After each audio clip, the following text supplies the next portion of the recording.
crashed. Yep. And it was 100K when I first came into Bitcoin. I think there was people who had been holding from 2013, 2012, and like that's just a huge number. It is a huge number. It is the point where further gains actually don't improve your life that much. Yeah. You know what I mean? And by the way, if Bitcoin goes to $1 million, there's a lot of people listening to this who, if you put yourself 2 cycles before yourself, you'd be there now, right? That aspirational target that a lot of people have, where it's like now it's actually meaningful. And again, none of this is because we like assume that Bitcoin must go to these levels. It's just, a rational view of where fiat's going, the whole world, the whole Bitcoin case. It's not hard to construct $1 million price target. It's kind of a base case of use it versus gold. It's just better. Yeah. Is my son going to find Bitcoin more useful than gold? Of course he is. I mean, I found Bitcoin more useful than gold, and it's a pain in the ass to move metals, which is a feature. Yeah. It's also a massive bug. Yeah. The internet's a thing, guys. It's a real thing. Who's moving the price now? Because like people always talk about sailor buys not really affecting spot Bitcoin price. Like who is going to take us from here to 85 to 95K?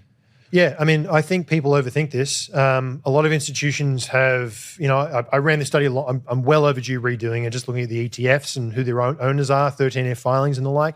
I did this way back in 2024, so it's long out of date. But the stats were like 20, 25% was institutions. And then when you look at the breakdown of those institutions, disproportionately, the most amount was held by like very, very small firms. Some of them running like 100%, they're Bitcoin hedge fund. Yeah. Or they've got a 5% allocation. Once you go up to like the $1 trillion, the multi-trillion-dollar asset manager, they've got like 0.0001%. Guys, going to 0.002% is like hundreds and hundreds of millions of dollars. Like you just need the incremental accumulation. And I think people fall into the trap of being like, oh, it was individuals, then it was companies, it's got to be sovereigns next. It's like, it could also just be companies getting bigger.